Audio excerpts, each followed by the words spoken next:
네. 사랑합니다. 우리 옆에 분들에게 한번 인사합시다. 사랑합니다. 사랑합니다. 우리는 행복한 사람들입니다. 우리는 행복한 사람들입니다. 우리 병훈이도 이렇게 와서. 병훈이는 우리 예배의 마침표입니다. 병훈이가 꼭 이렇게 와야 제가 마음이 좀 든든해요. 병훈이가 이렇게 안 보이면 일주일 동안 늘 찜찜해요. 화장실 갔다가 그냥 나온 사람 같고. 그러니까 병훈이가 목사님을 골탕 먹이려면 교회 안 나오게 돼요. 딱 이렇게 와서 있으면 저는 마음이 든든합니다. 감사드립니다. 우리 장로님도 기도 중에 말씀하셨듯이 우리는 정말 행복한 사람들입니다. 예수 믿는 것이 큰 축복이고 복임을 여러분 믿으시길 바랍니다. 이 말씀 중심에서 거룩한 배짱으로 살라, 거룩한 배짱으로 살라라는 제목으로 하나님 말씀 증거하겠습니다. 사람의 성격과 기질은 잘 쉽게 변하지 않습니다. 그래서 사람들은 성격을 16가지로 분류하고 또 성격론, 또 심지어는 혈액형으로다가 사람의 성격을 분류하기도 합니다. 잘 변하지 않는다는 거죠. 그래서 사람은 쉽게 변할 수 없습니다. 사람이 변했다라고 말할 때 그 사람의 성격과 기질을 통한 성품이 변했다, 이렇게 우리 보통 이야기를 합니다. 그래서 욕심 부르기들이 막 맛있는 것도 사주고 이 사람의 성품이 너그럽게 변한 거죠.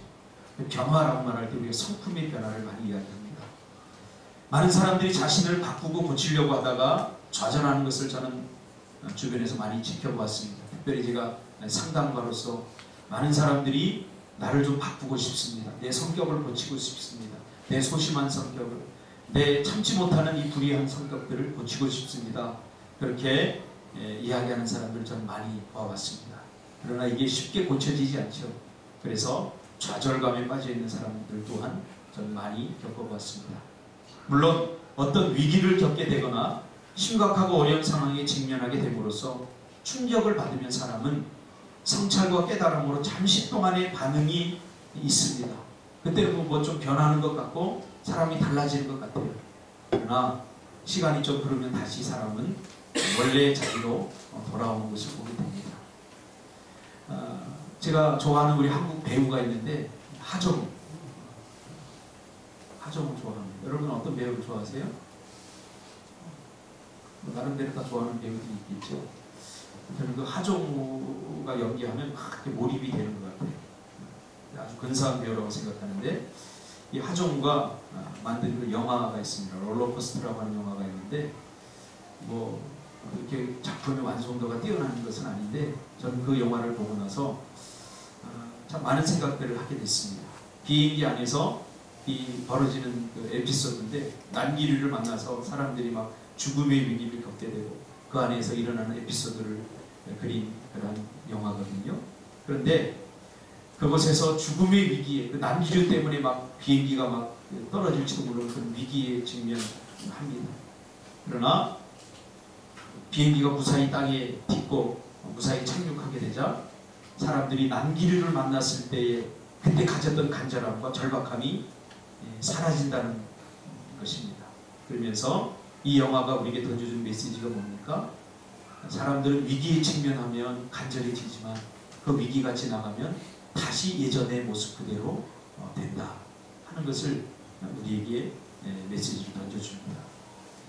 군대 갔다 온 사람들은 누구나 공감할 것입니다. 제대하면 내가 이렇게 살아야 되겠다. 야, 내가 세상에서 좀 잘못 살았구나. 군대 가면 내가 어머니한테도 효도해야지. 내가 돈도 좀 아껴 쓰고 내가 뭔가 인간답게 살아야지. 그러면서 수도 없이 엄마 생각하면 눈물을 흘리고 결심하지만 제대하고 나면 채 한 달도 못해서 예전에 게으르고 나태한 자신의 모습으로 돌아가는 것을 여러분 다 경험했을 것입니다. 물론 남자들은요, 군대 갔다 온 남자들. 이게 쉽지 않아요. 언젠가 제가 가르쳤던 제자의 아버지가 간암으로 돌아가셨어요. 간암이 걸린 이유가 뭐냐? 지나친 음주와 흡연 때문입니다. 그래서 병원에서는 절대로 음주와 흡연을 해서는 안 됩니다. 이렇게 이야기를 했습니다. 죽음 앞에서 이거 뭐 장사가 없죠. 그래서 끊었다는 거예요. 술을 끊고 담배를 끊었다는 거예요. 근데 술과 담배를 끊으니까 또 치료를 하니까 좋아졌어요. 어느 정도 좋아지니까 이분이 다시 술을 마시기 시작하고 담배를 피우더라는 거예요. 당신 그렇게 하면 죽습니다. 절대 그렇게 하면 안 됩니다. 그랬는데 자기도 모르게 담배를 피게 되고 술을 과도하게 마시게 되므로 불과 1년 전에 그분이 안타깝게 사망한 사건을 좀 겪었습니다. 사람은 쉽게 변하지 않습니다. 죽음의 위기 아래서 잠시 반응만 할 뿐이죠. 어릴 적 친구들 이렇게 만나보면 다 그런 것들을 새삼스럽게 깨닫게 됩니다. 어릴 적 제가 친구들을 목회를 하기 시작하면서, 신학을 하기 시작하면서 어릴 적 친구들을 거의 만나지 못해요. 장 집사님 정도 제가 워낙 친했으니까 장 집사님 정도 이렇게 만났지, 뭐 동창회를 한다거나 뭐 이렇게 하면은 제가 잘 가지를 못해요. 근데 2년 전인가요? 제가 한번 초등학교 동창회를 한다고 그래서 한번 갔어요. 갔는데 기대하는 마음이 있었죠.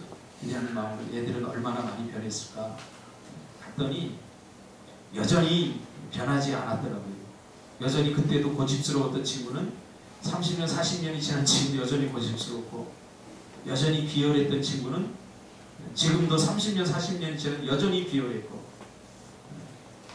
그리고 그때도 고자질 잘했던 친구는 여전히 저에게 와서 누구는 이렇게 살고 누구는 이렇게 한다고 목사님에게 고자질하는 것을 보면서, 야, 이 사람이 변하는 것이 쉽지 않구나. 또 그때도 소심했던 친구들은 밥을 같이 먹는데 여전히 저 구석대기에서 앉아서 홀로 밥을 먹는 것을 보면서, 야, 이 사람이 변한다는 게 참 쉬운 일은 아니구나. 또 저쪽에서는 그때도 거짓말 잘 쳐가지고 학교도 10개 먹던 친구는 여전히 거기서 큰 소리로 이야기하는데, 한 친구가 제 귓속에다 저 얘기하는 거 여전히 뻥이야 그러더라고요. 여전히 거짓말을 하고. 그러면서 저는 그런 생각을 했습니다. 나는 얼마나 과연 많이 변했을까, 그런 생각을 한번 해봤습니다.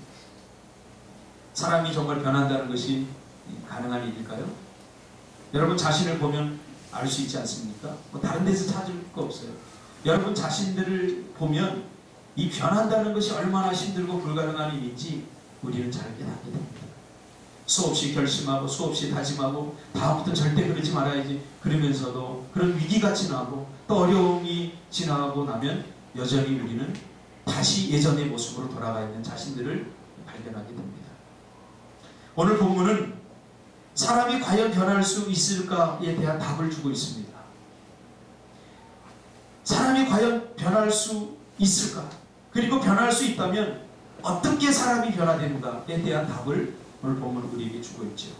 오늘 본문에 나오는 기드온을 자세히 살펴보면 이 사람이야말로 정말로 불가능한 사람입니다. 이런 성격의 소유자가 큰 일을 할 수 있는 확률은 거의 없습니다. 누가 이런 사람을 기대할 수 있겠습니까? 심지어 하나님은 이런 사람을 이스라엘을 구원할 수 있는 사람이라고 그렇게 말합니다. 근데 이런 사람이 우리 주위에 있다면 어느 누구도 이렇게 위대하고 큰 일을 할 수 있을 것이라고 아무도 상상하고 기대할 수 없는 그런 사람입니다.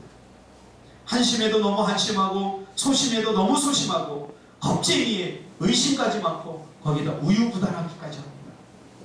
제가 리더십 전공했는데 리더십에서 이런 사람들은요 절대로 성공할 수 없는 케이스입니다. 나약하기 짝이 없는 사람입니다. 하나님께서 이스라엘 백성들의 부르짖음을 듣고는 미디안 사람들로부터 구원해 줄 사람을 보내는데 실망스럽게 짝이 없습니다. 바로 소심쟁이, 한심쟁이, 우유부단한 사람, 자기 자신에 대한 열등감도 심각한 이 기드온을 구원자로 보낸다는 거죠. 구원자가 겨우 미디안 사람들의 약탈이 무서워서 그들을 피해서 몰래 산속에서 농사를 짓고 몰래 밀을 타작하고 그것도 7년 동안이나 무기력하게 살아가고 있는 이 한심한 겁쟁이를 향해서 오늘 하나님이 뭐라고 합니까? 큰 용사요 라고 어울리지 않는 말을 합니다. 참 웃긴 이야기죠. 누가 봐도 큰 용사가 아니에요. 큰 용사이기는커녕 한심하고 소심한 이 사람을 향해서 큰 용사요. 마치 하나님이 이 기도를 향해 비웃는 것 같아요. 비웃는 것. 절대 불가능, 큰 용사가 될 수 없는 가능성이 전혀 없는 기도를 향해서 성경에서 뭐라고 말합니까? 이 사람을 향해서 큰 용사다. 이렇게 말합니다. 뭐가 큰 용사입니까? 적어도 이스라엘을 구원할 자라면 모두가 공감할 수 있는 그런 용기와 자신감을 가지고 있는, 그리고 미디안 사람들과 적어도 투쟁을 하고 싸운 흔적이라도 있어야 되는데, 이 기드온은 너무나 나약한 사람입니다. 거기다가 미디안 사람들을 피해서 도망다니는, 그래서 몰래 농사를 짓고 그 농사 짓는 것을 타작도 제대로 하지 못해서 몰래 숨어서 타작을 하는 그런 한심한 사람입니다. 거기다가 하나님이 그에게 너를 이제 미디안으로부터 이스라엘을 구원하는 그러한 구원자가 되겠다라고 말하니까 뭐라고 그럽니까? 아예 그 하나님의 메시지, 하나님의 사명을, 그리고 심지어는 하나님을 부정해버립니다. 13절에 보면 하나님이 우리와 함께 계시면 왜 우리가 미디안에게 이렇게 고통을 당합니까? 그러면서 우회적으로 그러므로 하나님은 계시지 않습니다. 계시더라도 하나님은 우리를 보호하지 않습니다. 라고 하나님에 대해서 정면적으로 도전합니다. 하나님을 부정해버립니다. 그래도 하나님이 너는 가서 이스라엘을 미디안에게서 구원하라. 그러니까 이번에는 내가 무엇으로 구원합니까? 그러면서 하나님 앞에 대해서 비아냥거리기까지 합니다. 여러분, 참 하나님 성격 좋으시죠? 이것 좀 해라. 그러면 못하겠습니다. 그러면 끝나는데, 하나님에 대해서 끊임없이 의심하고 부정해버리고, 그리고 하나님의 그 명령을 막 정면으로 도전하고, 나 같으면 내가 하나님이라면 이런 참 불가능한 사람 안 쓰겠어요. 근데 하나님은 꾹 참으시고 뭐라고 그럽니까? 그래도 내가 너를 미디안으로부터 이스라엘을 구원하는데 너를 사용하겠다. 그렇게 이야기합니다. 계속 비아냥거립니다. 나는 므낫세 지파 중에 극히 약하고 내 집에서도 가장 작은 자입니다. 자기 스스로를 뭐라고 생각합니까? 여기 작은 자라고 표현했는데 이 원어를 보면 나는 전혀 쓸모없는 사람입니다. 그런 이야기죠. 그러니까 하나님에 대해서 지금 어떤 느낌이냐면 굉장히 불만을 갖고 있고, 하나님께서 하시는 일에 대해서 자기는 믿지 못하겠습니다. 그러니까 의심하고 불신하는, 열등감으로 똘똘 뭉쳐있는 고집스럽고 소심한 자입니다. 그러자 하나님은 또다시 그를 향해서 내가 너와 함께하겠다. 너는 이스라엘을 구원할 수 있다. 이렇게 말합니다. 그러니까 이번에 뭐라고 그럽니까? 하나님, 난 당신 믿지 못하겠으니까 이번에 표징을 보여주십시오. 그러면서 예물을 가지고 주 앞에 내가 드릴 테니까 그때까지 나를 떠나지 말고 나와 함께 해주십시오. 그래서 하나님은 예물을 준비해서 기드온이 예물을 드릴 때까지 떠나지 않고 기드온과 함께합니다. 그래도 여전히 기드온은 한심한 짓을 계속합니다. 이번에는 하나님을 떠나지 말라고 그렇게 해놓고 하나님이 떠나지 않고 함께하니까 내가 하나님을 보아서 내가 이제 죽게 생겼다. 그래, 하나님 책임지라. 그럼 또 하나님 앞에 따집니다. 도대체 불가능한 사람, 뭔가 의지가 요만큼도 보이지 않습니다. 요만큼도 보이지 않아요. 그래도 하나님은 꾹꾹 참습니다. 하나님은 또 이야기합니다.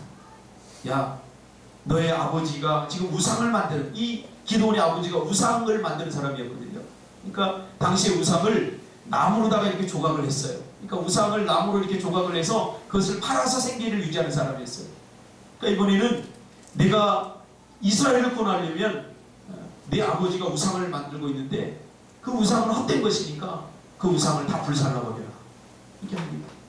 그러니까 하나님을 이렇게 만나고 하나님을 이렇게 이 정도 경험하면 뭔가 확신이 생기고 뭔가 믿음이 생기고 뭔가 있어야 되지 않겠습니까? 믿음의 반응이 있어야 되지 않겠습니까? 그러니까 여러분들은 그렇게 생각할 거예요. 하나님 보여주면 내가 믿겠다. 그런데 기도를 보면요, 하나님 보아도 믿지 못할 사람들이 굉장히 많습니다. 하나님을 보았음에도 불구하고 하나님의 음성을 듣고 하나님과 이야기함에도 불구하고 하나님을 전적으로 부정해버립니다. 거기다가 우상을 다 불살라버리라고 하니까 자신감이 없는 거예요. 자신감. 하나님을 여전히 신뢰하지 못하죠. 그래서 어떻게 합니까? 모든 사람들이 다 잠든 밤에 몰래 가가지고, 그것도 우상을 불사는 것도 아니고 우상 머리통 하나 깨버립니다. 그 다음날 난리가 나죠. 누가 우상의 머리를 깼느냐 하니까 막 가슴이 막 콩닥콩닥 가슴이 콩닥. 아무튼 기도를 보면 정말 한심하고 답답한 인생입니다. 그뿐입니까? 계속해서 하나님을 또 시험하지. 하나님께 나를 정말 쓰시려면 내가 아직도 하나님을 믿지 못하겠습니다. 그러니까 양털을 이렇게 놓고 이 양털 위에다가 하나님이 정말 나를 보호하시고 이스라엘 구원할 거라면 양털 위에다가 거기다만 이슬을 내려주십시오. 끊임없이 하나님 의심합니다. 그 다음 날이 됐더니 양털 위에만 이슬이 오겠어요. 그러니까 야, 이게 우연일지 몰라. 근데 그 다음 날에는 또 그러면 이번에는 양털 위 말고 다른 데만 이슬이 내리게 하고 여기는 이슬이 내리지 않게 해주세요. 참 한심참. 계속해서 하나님께서 기적을 보여주시고 하나님께서 말씀해 주시는데도 불구하고 그는 하나님을 여전히 의심합니다. 의심하는 데는 이 기드온의 내면이 건강하지 못하다는 거예요. 내면이 건강하지 못한 사람들은 다른 사람을 잘 믿지 못합니다.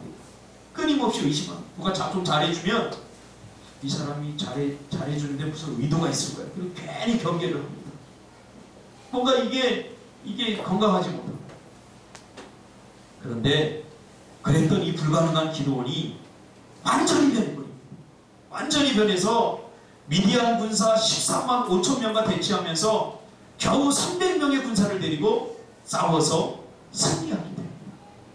이렇게 하나님을 의심하고 자신 안에 있던 열등감으로 하나님을 부정하고 부정적이었던 이 기드온이 어떻게 해서 바뀌었을까요? 여러분, 이 기드온을 보면서 저는 힘을 얻었어요. 야, 우리 성도들 중에 이 기드온같이 고질적인 이 의심쟁이들은 없다. 여러분, 희망을 가지시길 바랍니다. 여러분들은 기드온보다 훨씬 나아요. 훨씬 나아요. 이렇게 의심하는 사람은 없잖아요. 이렇게 막 부정하는 사람은 없잖아요. 이렇게 한심하고 소심한 사람은 없잖아요. 물론 그러면 어떻게 이 기드온이 이렇게 소심쟁이에서 이렇게 강력한, 담대한, 용기 있는 사람으로 변했는가? 생각해 보세요. 300명의 군사를 가지고 14만 5천 명을 상대하겠다고 지금 나간 거예요. 완전히 다르죠. 예전 같았으면 기드온은 이게 있을 수 없는 일이에요. 근데 무엇이 그를 변하게 했을까요? 답은 간단합니다. 하나님의 은혜. 그래버리면 답은 간단하게 끝나는데 하나님의 은혜로 그가 변해됐다 하면 문제가 쉽게 해결되지 않습니다. 그러면 왜 하나님은 나를 변화시켜주지 않는가? 하나님의 은혜로 변화됐다면 하나님은 나 같은 사람도 변화시킬 수 있는데 하나님 왜 나를 변화시켜주지 않는가? 그런 생각을 하겠죠. 그렇다면 하나님 차별하는 건가? 기드온만 사랑하고 왜 나는 사랑하지 않는 건가? 기드온을 변화시켜 주셨다면 하나님 오늘 나를 변화시켜 줄 수 있을 건데 하나님 왜 나를 변화시켜 주지 않는가? 그런 생각을 하게 될 겁니다. 하나님은 차별하시는가? 저는 이런 경험을 많이 했어요. 우리 친구들 주위에서 변화되는 것을 보면서 좀 욕심이 생기기도 하고 하나님, 야, 정말 불가능했던 친구들이 막 변화되는 걸 보면서 하나님, 나도 쟤처럼 변화되고 싶어요. 나도 쟤처럼 멋있어지고 싶어요. 나도 쟤처럼 하나님의 은혜를 듬뿍 받고 나도 하나님이 주신 꿈과 비전을 갖고 그렇게 멋지게 변화되고 싶어요. 근데 그게 잘 안 돼요. 내 변화의 속도는 더디기만 하고 그 친구도 막 변화되는 걸 보면서 하나님 앞에 사실 그런 생각을 할 때가 있었어요. 하나님은 참 불공평한 분이다. 그런 생각을 할 때가 있었어요. 하나님은 차별하시는 것 같아요. 하나님은 랜덤을 좋아하시는 것 같아요. 제비뽑기처럼 이렇게 돌리다가 변화시킬 사람 한 사람을 딱 뽑아서 그 사람을 변화시키는 거야. 하나님 랜덤 좀 하시는 것 같아요. 아니면 기분 좋으면 잘못도 그냥 흔쾌히 용서해 주시지만 기분이 나쁘면 또 하나님 요만한 것 같고 또 소심하게 나를 또 닥달하시는 분 같기도. 마치 술 드시면 아버지들이 주머니에서 용돈이 술술 나오듯이 하나님은 그런 하나님 같이 느껴질 때도 있습니다. 도대체 이렇게 소심하고 한심하고 겁쟁이고 우유부단하고 의심 많고 열등감과 거기도 가문도 좋습니까? 우상을 만드는 가문이라 하나님 마음에 들지 않는 가문입니다. 어느 것 하나 하나님께서 쓰실 만한 조건과 자격을 갖췄다고 생각할 수 없는 불가능한 이 기드온입니다. 근데 이 기드온이 도대체 어떻게 변했을까요? 여기에 비밀이 있습니다. 그는 하나님을 시험한 것이 아니라 하나님은 그가 가지고 있는 부정적인 성격들, 이러한 열등감들, 이러한 나약함들, 이런 것들 그대로 사용하셨어요. 그대로 사용하셨어요. 그래서 이 기도원으로 하여금 자기 성격과 자기가 가지고 있는 열등감, 그런 것들을 다 통해서 하나님을 바라보게 하셨어요. 그러니까 어때요? 자기가 가지고 있는 열등감으로 하나님을 바라보니까 자기는 초라해 보이기만 하죠. 그러니까 자기가 가지고 있는 의심으로 하나님을 바라보니까 하나님의 약속을 믿지 못하는 거죠. 그렇게 자기가 가지고 있는 그것을 가지고 열등감과 자기의 그 의심과 이런 걸 가지고 하나님을 계속해서 시험하게 만듭니다. 그런데 나중에 보면 이것은 기드온이 확신하기 위한 거룩한 몸부림이라는 사실을 우리가 발견하게 됩니다. 확신을 얻기 위한, 하나님을 신뢰하기 위한 거룩한 몸부림이었다는 사실을 우리가 깨닫게 됩니다. 우리도 종종 그런 것을 경험하게 됩니다. 하나님을 만나는데 사람마다 다 달라요. 우리는 열등감이 고쳐지기를 원하지만 하나님은 우리가 가지고 있는 그 열등감 속에서 우리를 만나주셔요. 하나님은 우리가 가지고 있는 그 의심 속에서 하나님은 우리를 만나주셔요. 이게 중요한 게 뭡니까? 그런 몸부림이 있어야 된다는 거죠. 하나님을 의심하기도 하는 이런 몸부림이 우리에게 있어야 된다는 거죠. 자기 자신을 한없게 초라하게 볼 수 있는 그런 몸부림이 우리에게 있어야 된다는 거죠. 가장 무서운 게 뭔지 아십니까? 무관심. 무관심. 자기 자신에게도 관심을 갖지 않고 하나님의 약속에서도 관심을 갖지 않고 아무 관심을 갖지 않는 것. 이것이 가장 무서운 것입니다. 이런 사람은 절대 변화될 수 없습니다. 오늘 기드온은 비록 부족하지만 열등감이 가득하고 부정적인 사람이지만 의심이 가득하지만 소심하지만 그러나 그것을 가지고 하나님을 신뢰하기 위하여 거룩한 몸부림을 쳤습니다. 그렇죠? 그가 도전한 것이 뭡니까? 그래도 하나님을 믿고 싶은 거예요. 하나님을 신뢰하고 싶은 거예요. 그러니까 양털 위에다 이슬을 내려주세요.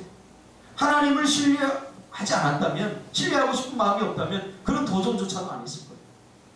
오늘날 많은 그리스도인들이 이런 작은 몸부림도 없이 포기하고 낙심하고 좌절한 것을 보게 됩니다. 그러나 기도는 그렇지 않았다는 거죠. 두 번째는 사람의 적극적인 반응, 즉 우리에게 열심이 필요합니다. 변화되기 위해서는, 더 정확히 말하면 변화를 우리가 눈으로 보기 위해서는 열심이 필요합니다. 우리는 보통 반대로 생각하죠. 하나님이 은혜를 주시면 나에게 열심이 생긴다고 생각합니다. 그래서 우리가 기도합니다. 하나님 나에게 열심을 주십시오. 이렇게 기도합니다. 그러나 그렇게 기도하면 기도할수록 열심이 생기지 않습니다. 그런데 하나님은 이미 우리에게 은혜를 주셨습니다. 그래서 열심히 해야 하나님의 은혜가 드러납니다. 이것을 기도는 서서히 깨닫게 되는 거죠. 그러니까 우리는 보통 다르게 생각해요. 하나님 나에게 은혜를 주시면 내가 열심히 하겠습니다. 이렇게 생각합니다. 그럼 하나님의 음성은 뭔지 아십니까? 아니다. 내가 너에게 이미 은혜를 줬으니까 내가 열심히 하면 그 은혜가 드러나게 되니까 이렇게 말씀하십니다. 그러니까 우리의 생각을 바꿔야 돼요. 우리는 반대로 생각하잖아요. 하나님 내가 물질을 주시면 내가 하나님을 위해서 더 크게 봉사하겠습니다. 그렇게 말하는데 하나님 이미 내가 너에게 물질을 주었다라고 말합니다. 그 물질을 사용할 때에 내 은혜가 내게 얼마나 큰 은혜인지 너희들이 누리게 될 것이다 라고 말하는 거죠. 기도는 이 사실을 자기의 부정적인 성격과 그런 소심하고 한심한 성격을 통하여 하나님을 끊임없이 확신하려고 하는 이 거룩한 몸부림을 통해서 서서히 깨닫게 되는 거죠. 그는 하나님께 그를 구원자로 부르셨다고 하자 메뚜기 근성으로 나 같은 것이 무엇을 할 수 있겠느냐 그러면서도 그런 몸부림을 쳤습니다. 하나님 못합니다 이렇게 하지 않고 하나님 그렇다면 이렇게 한번 해보세요. 저렇게 한번 해보세요. 그러면서 하나님을 신뢰하기 위한 작은 몸부림들을 쳤던 거죠. 그러나 하나님 뭐라고 그럽니까? 이 본문의 핵심은 바로 이겁니다. 하나님은 그에게 뭐라고 말합니까? 큰 용사여. 여러분 생각해 보세요. 이렇게 소심한 사람이 무슨 큰 용사입니까? 이렇게 한심한 사람, 이렇게 의심쟁이, 소심쟁이, 겁쟁이, 우유부단한 사람이 무슨 큰 용사입니까? 그런데 하나님은 그를 향해서 뭐라고 그럽니까? 큰 용사여라고 말합니다. 무슨 말입니까? 이미 하나님께서는 기드온에게 큰 용사라고 하는 은혜를 주셨다는 거예요. 누구만 모르는 거예요? 자기만 모르는 거예요. 왜 모르는 거예요? 큰 용사답게 한 번도 살아보지 않았습니다. 이미 기드온은 큰 용사인데 큰 용사다운 행동을 하지 않았어요. 큰 용사답게 살지 못했어요. 그래서 숨어서 미리나 타작하고 7년 동안 이스라엘 백성들이 고통당하는데도 여전히 무기력하게 그는 살고 있었던 거죠. 이스라엘의 문제가 무엇입니까? 하나님의 백성이라고 하는 프라이드, 큰 용사라고 하는 자존심, 그것을 잃어버렸다. 이미 큰 용사입니다.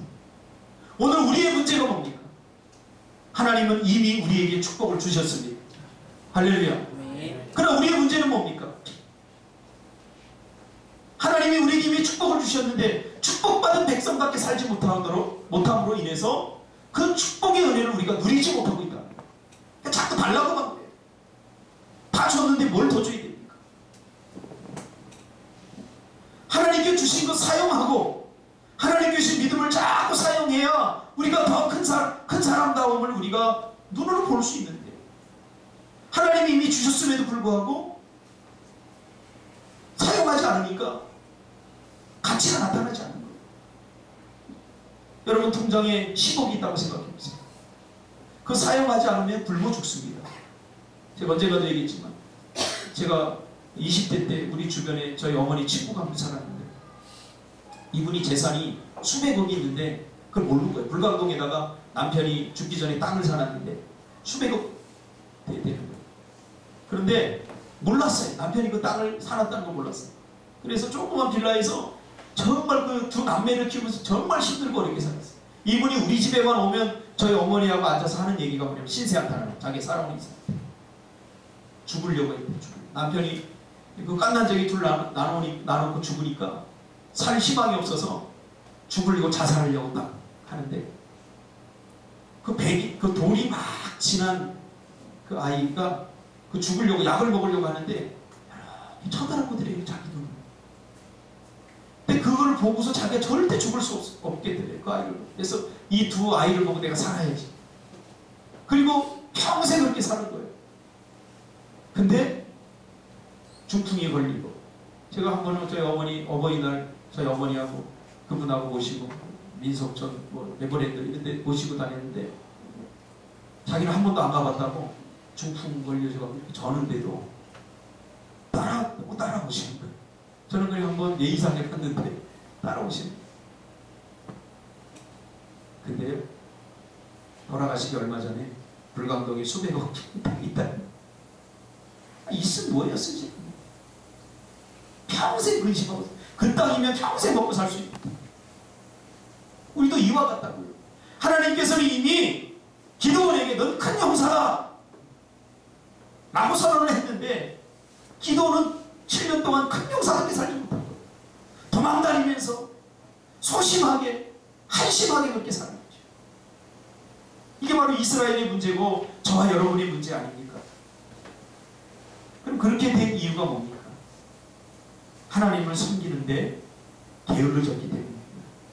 로마서 12장 11절에 보니까 하나님의 백성들의 정체성, 하나님의 백성답게 살 수 있는 삶에 대해서 이야기하고 있습니다. 로마서 12장은 거기서 가장 강조하는 게 뭐냐면, 하나님의 백성답게 살려면 부지런하여 게으르지 말고 열심을 품고 주를 섬기는 것입니다.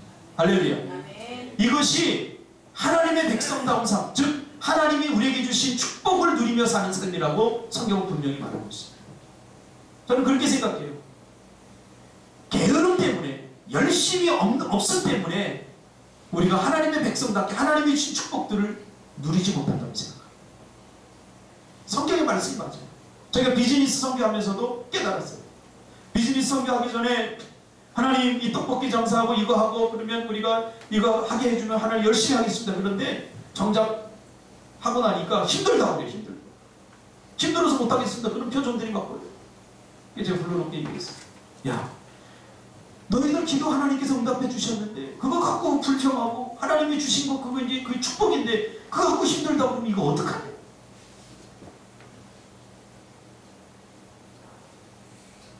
기도도 똑같은 거예요.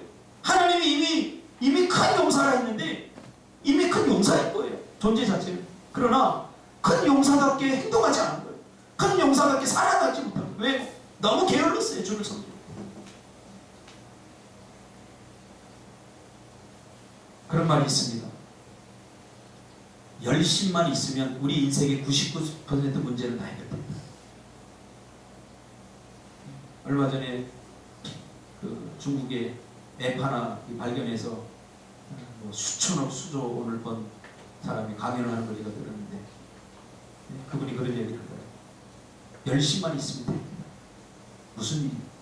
그 열심이라고 하는 것은 하나님의 일반 은총 안에 들어있기 때문에 예수 믿는 사람이고 믿지 않는 사람이고 열심히 하면 어느 정도 문제는 다 해결을 받고 부유하게 살아갈 수 있습니다. 그러니까 우리가 너무 게으르다는 거죠. 저는 참 감동받았어요. 이번에 우리가 미얀마 선교 간다 그러니까 우리 은주하고 세나가 가겠다. 이게 적지 않은 비용이거든요. 그렇게 결단하고 나니까 도와줄 마음이 막 생기는 거예요. 그래서 우리 저기 비즈니스 선교 팀에다가 하루에 몇 시간씩, 1시간씩 돌아가면서 알바를 하게끔 했습니다. 그리고 나니까 그걸로 좀 부족하다고 저희들이 판단한 거예요. 그거 1시간, 2시간 이렇게 하고 나서 또 저녁에 찌라시 돌리고 다니고. 나는 그게 감동받았어요. 여러분, 아무것도 하지 않는 게 죄입니다. 야, 기도나 내가 너를 쓰겠다 그러니까. 그래요? 써보세요. 이게 죄예요. 그러나 기도는 몸부림을 찾아는 거예요. 하나님 나를 쓰시려는데 내가 하나님 믿지 못하겠습니다. 이 끊임없는 몸부림, 이게 부정적인 몸부림이지만 그러나 결국은 하나님을 신뢰하기 위한, 하나님을 더 의지하고 싶은 그런 마음이 있었기 때문에 이런 몸부림을 치는 거죠. 저는 오늘 그리스도인들에게 아무것도 하나님을 위해서 아무것도 하지 않는 것을 발견하게 됩니다. 뭔가 몸부림이 있어야 됩니다. 이미 하나님의 은혜가 여러분 안에 가득 있습니다. 할렐루야. 근데 그 은혜를 사용하지 않아요. 하나님의 은혜는 내가 열심을 품고 무엇인가를 도전하고 시도하고 그럼으로써 드러나는 것입니다. 아무것도 하지 않으면 하나님의 은혜가 절대 드러나지 않습니다. 이미 여러분 안에는 여러분이 상상할 수 없는 하나님의 은혜가, 하나님의 축복이 하나님께서 이미 담아 놓으셨어요. 근데 그 사용하지 않으면 드러나지 않는 거죠. 기도원이 어떻게 변화됐습니까? 기도는 서서히 하나님을 향해서 이렇게 몸부림을 치면서 하나님의 은혜가 자기 안에 있다는 것을 발견하게 됩니다. 아, 나는 큰 용사구나. 나는 하나님의 은혜가 내 안에 담겨져 있구나. 하나님께서 나를 큰 용사로 부르셨구나. 그것을 깨닫게 되는 순간 불과 300명의 용사를 가지고 13만 5천 명과 싸우겠다고 나선 거예요. 이 담대함, 이 배짱입니다. 그래서 우리가 기도가 안 될 때, 기도가 나오지 않을 때 어떻게 됩니까? 기도가 나올 때까지 기다려서 안 됩니다. 어떻게 됩니까? 기도를 해야 됩니다. 하나님, 나 기도할 수 있도록 은혜 주세요. 그리고 앉아있으면 안 돼요. 기도가 안 되면, 기도가 안 나오면 기도를 해야 됩니다. 왜? 하나님께서 기도할 수 있는 은혜를 우리에게 다 주셨기 때문에. 저는 그런 거 종종 발견합니다. 기도가 너무 안 돼요. 막 부르짖도 1시간, 2시간 막 해도 이 안이 막 답답해요. 에이, 오늘은 기도줄이 오늘은 안 오네. 다음에 해야지. 아니에요. 그래도 기도해요. 순종이 안 될 때도 마찬가지입니다. 하나님이 순종하는 마음을 주실 때까지 기다려서는 안 됩니다. 이미 순종할 수 있는 은혜를 다 주셨어요. 순종해야 돼요. 그래야 순종하는 자에게 주시는 복을 누릴 수 있어요. 근데 우리는 이것을 다르게 생각해요. 바꿔서 생각해요. 기도가 어렵습니까? 너무 쉽습니다. 그냥 하면 돼요.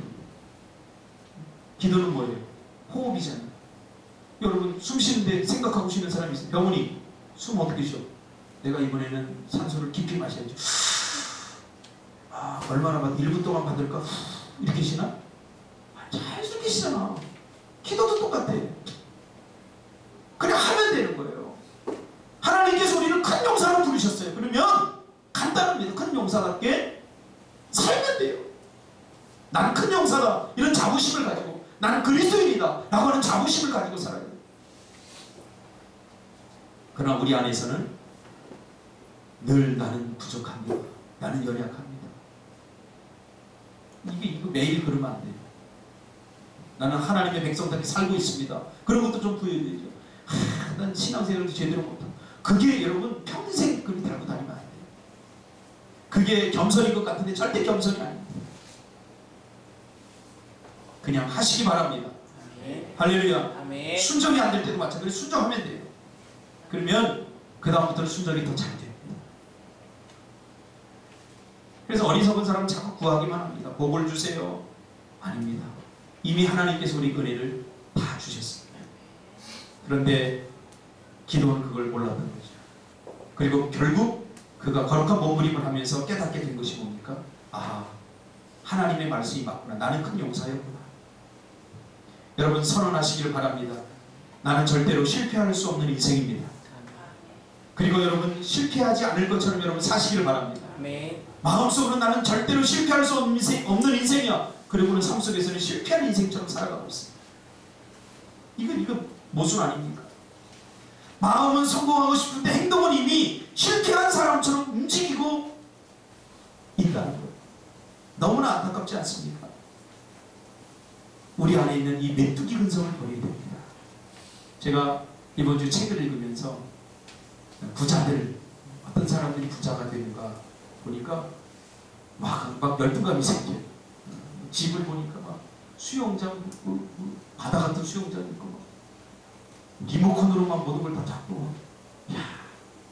근데 그 부자들을 이렇게 소개하면서 이 잡지의 포인트가 뭐냐면 그냥 부자들을 소개하면서 우리에게 열등감 가지게 하느라고 소개한 게 아니라 어떻게 이들이 부자가 되었는가. 결론적으로 이렇게 결론을 냅니다. 그들은 자신들이 부자였다는 사실을 믿었다. 부자라고 생각했다. 그것이 그들을 이토록 큰 부를 누리게 한 거다. 가난한 사람들은 메뚜기 근성이 있어가지고 평생 가난하다는 생각이 사로잡힙니다. 예전에 어떤 전도사님하고 이렇게 이야기를 할 때 그러더라고요. 전도사님 어머니가 계신데 너무 불쌍하다는 거예요. 왜 불쌍하냐 그러니까 자기 어머니는 지금까지 단 한 번도 좋은 과일을 먹어본 적이 없대요. 그래서 시장에 가면 그 썩은 거 이런 거 싸니까 그걸 사다가 도련해서 먹는다. 기도하려고 눈 감고 어머니 생각나면 늘 그러니까 늘 생각이 나는 썩은 거. 여러분 좋은 과일 사서 드시기 바랍니다. 우리 생각이 굉장히 중요해요. 기도원의 희망이 바로 여기 있습니다. 기도만 하지 말고 그리고 의심만 하지 말고 그 의심을 통해서 결국은 자기가 큰 용사라는 사실을 발견하게 됩니다. 적어도 그는 무관심하거나 가만히 있지 않았다는 것입니다. 그래서 우리에게는 거룩한 배짱이 필요합니다. 다윗 같은 배짱 말이죠. 여러분이 생각하는 것보다 여러분은 훨씬 큰 사람입니다. 근데 여러분은 잘 모르는 것 같아요. 제가 상담하고 여러분과 이야기하면서 안타까운 것이 있어요. 여러분이 생각하는 것보다 여러분은 훨씬 큰 사람입니다. 할렐루야. 큰 용사입니다.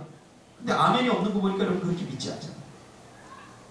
내가 평생에 30평 아파트에 내가 살 수 있을까? 몇 따위 생각이 나니까 못 살아. 하나님은 우리를 큰 용사로 쓰시기를 원하는데 우리의 생각은 큰 용사에 있지 않아요. 늘 패배주의적이고 늘 자신을 소심하게 생각하고 늘 작은 것이 있어요. 하나님은 우리에게 말씀하십니다. 큰 용사여 너는 큰 일을 할 수 있는 큰 용사라는 거죠. 이 음성을 들으시길 바랍니다. 그리고 거룩한 자존심을 여러분 회복하시기를 주님의 이름으로 축복합니다. 우리 비즈니스 선교팀도 마찬가지예요. 여기서 모여서 겨우 1, 200 벌고 3, 4 아닙니다. 어제 우리 민지하고 얘기하다 보니까 민지가 그런 얘기예요. 목사님, 나는 월 500번 버는 거예요. 대견하기도 하면서 조금 더 쓰지. 제가 그 생각, 큰 용사인데 해야 할 일이, 이스라엘을 구원하는 이 일이 작은 일입니까? 하나님께서 그렇다고 하면 그렇다고 하는 것을 믿으시길 바랍니다. 나는 못합니다. 나는 초라합니다. 그거 생각하지 마세요. 하나님이 쓰시겠다면 하나님 반드시 쓰십니다. 믿습니까? 거기에 토를 달지 마세요. 그리고 하나님이 큰 용사라고 하면 그냥 큰 용사답게 살면 되는 거예요. 하나님이 10명의 적당꾼을 향해서 분노하신 이유가 뭡니까? 이 메뚜기 근성 때문입니다. 잠언서 23장 7절에 보니까 대저 그 마음의 생각이 어떠하면 그 위인도 그러한지. 무슨 말이에요? 그 사람이 그렇게 생각하면 그 사람은 그렇게 생각한 대로 됩니다. 자기가 메뚜기라고 생각하면 그 사람은 메뚜기 살 이상을 살지 못한다는 거예요. 그렇다면 심각하지 않습니까? 여러분은 여러분 자신들을 어떻게 생각하고 있어요? 준석 집사, 여러분 준석 집사 자신을 어떻게 생각하고 있어요?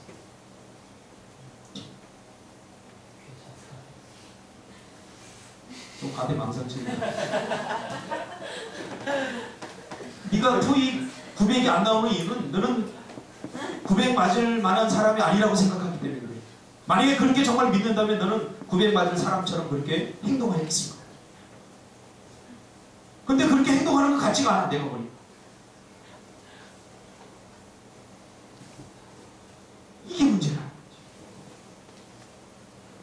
하나님의 안타까움이 여기 있습니다.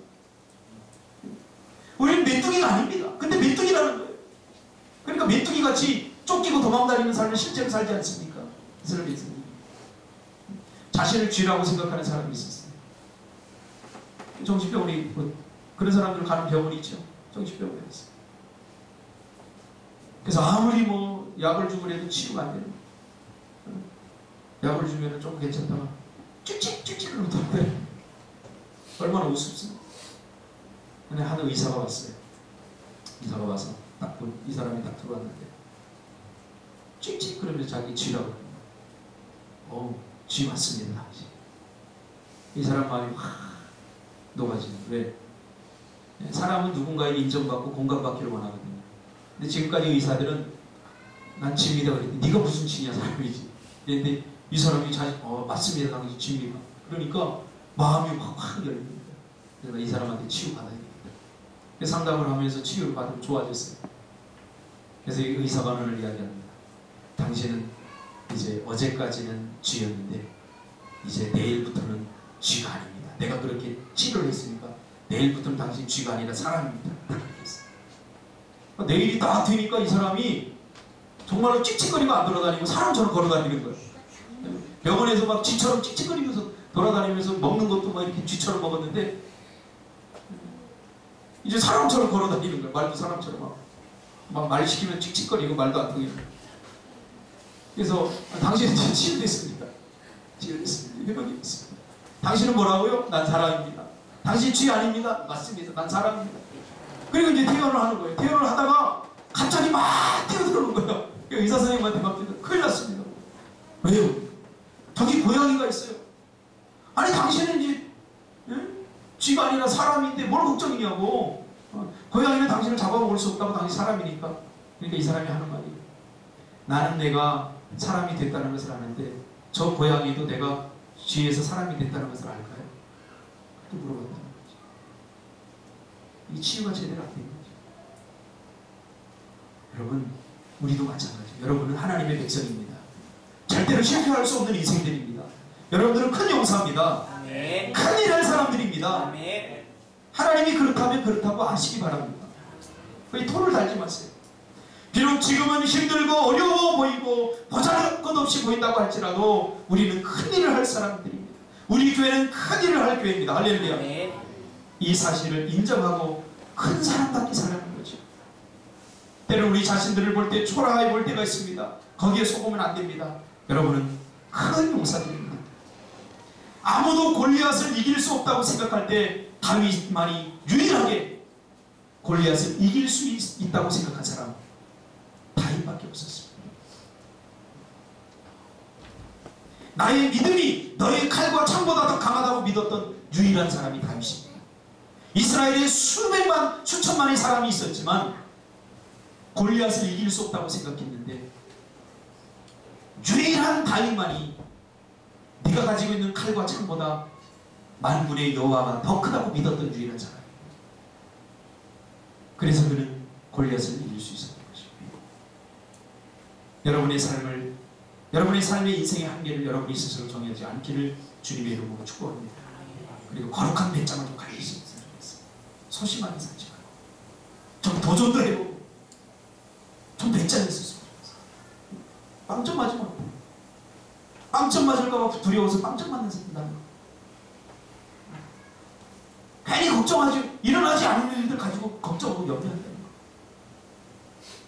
여러분, 우리는 큰 용사입니다. 거룩한 몸부림을 지시기를 주님의 이름으로 축복합니다.